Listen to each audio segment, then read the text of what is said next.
Bonjour à tous et bienvenue dans cette nouvelle vidéo. Aujourd'hui nous allons voir comment effectuer le remplacement des disques de frein arrière sur notre Golf 6R. C'est une opération facile à réaliser, nous allons voir ensemble les étapes pour changer ces pièces. Allez, c'est parti!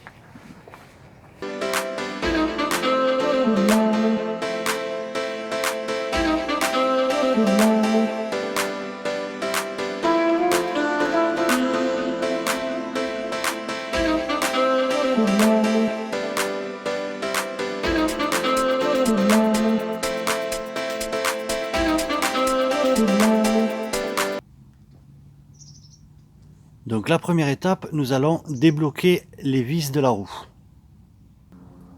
Une fois que les vis de la roue sont débloquées, nous allons lever la voiture. Alors moi j'ai mis une planche parce que je suis sur des graviers. Donc on va lever la voiture.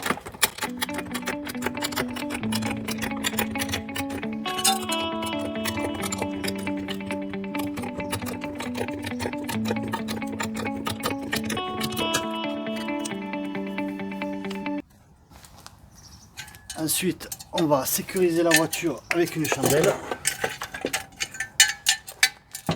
On ne sait jamais.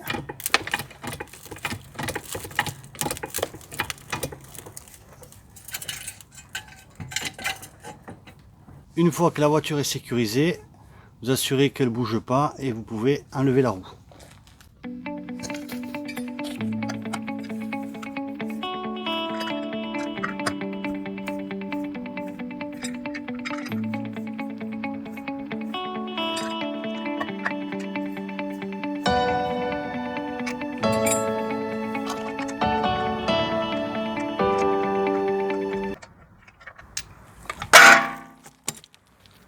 Alors pour plus de sécurité, on va mettre la roue sous la voiture.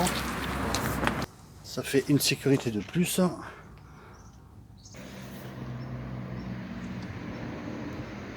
Donc une fois la roue dévissée, nous allons pouvoir enlever le support des plaquettes. Donc il y a deux vis là, un ici et un ici. C'est des vis de 13. Donc après, quand vous avez débloqué les deux vis de 13, il faut mettre une clé de 15 pour pouvoir dévisser, parce que sinon en fait ça tourne. Donc une fois les deux vis enlevées, pour retirer l'étrier, donc il y a le câble du frein à main. Donc il faut faire attention de ne pas l'abîmer. Donc ça, on va le poser pour pas abîmer les flexibles.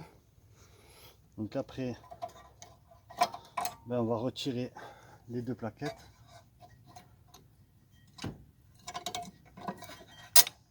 Voilà. Là, nous allons pouvoir dévisser les deux vis du porte-étrier.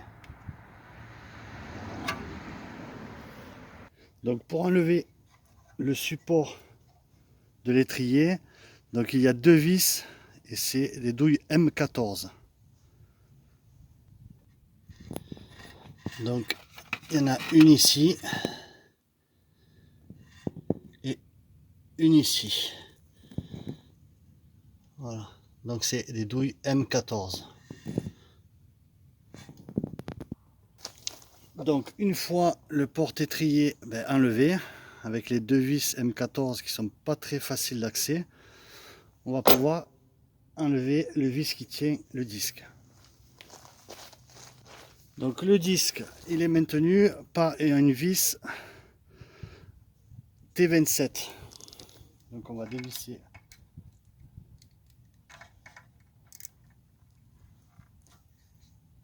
Voilà. Et voilà. Donc là, on a retiré l'ancien disque. Donc effectivement, mes disques, ils étaient usés. Il y avait un bon rebord. Voilà. Alors, avec du nettoyant frein, nous allons nettoyer le soufflet du piston de l'étrier.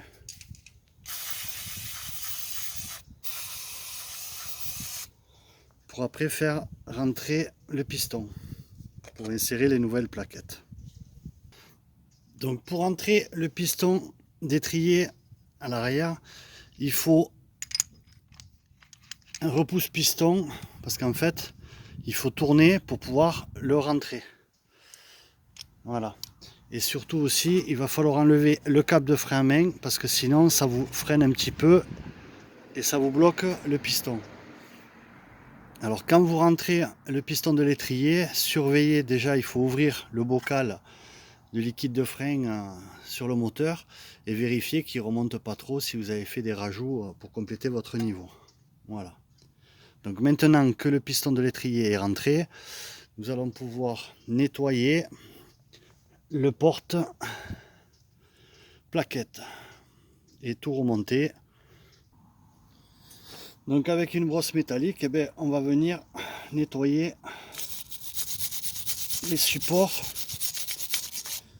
là où sont insérées les plaquettes pour bien qu'elles reviennent, qu'il n'y ait pas de saleté. N'hésitez pas avec la brosse à bien frotter.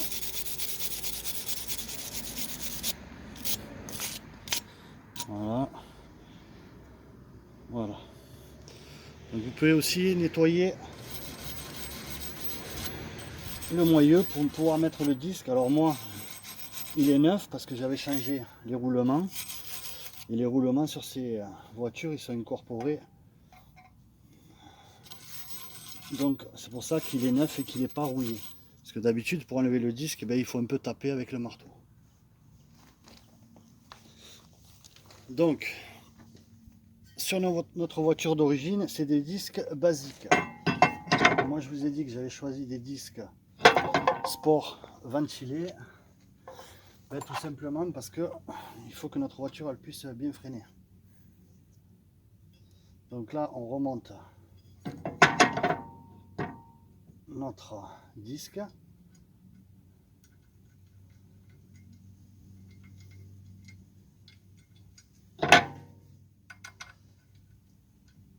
Voilà.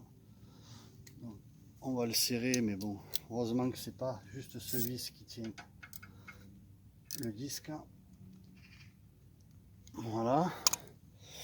Et donc là, nous allons pouvoir remonter le porte-étrier.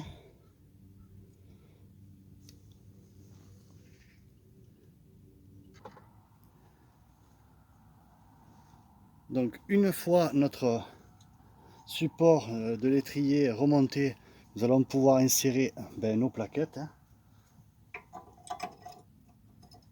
C'est pas compliqué, il suffit de les mettre. Voilà, et l'autre pareil.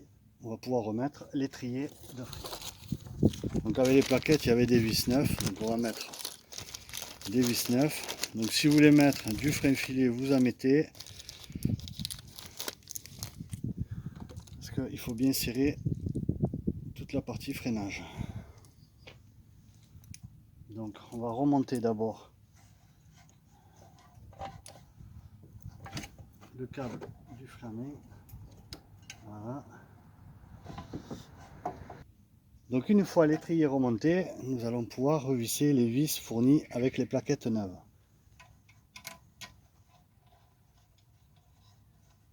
Donc là, pour visser, donc il nous faut une clé de 13 et une clé de 15 pour maintenir, pour pas que ça tourne.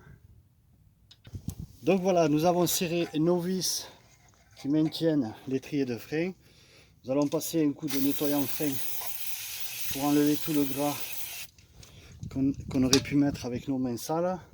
Donc j'ai remis le câble de frein à main et là il n'y a plus que la roue à remonter et notre remplacement de disque et plaquettes a été effectué. Procédez de la même manière pour l'autre côté. Voilà, le remplacement des disques et plaquettes de frein arrière sur notre Golf s'est bien passé.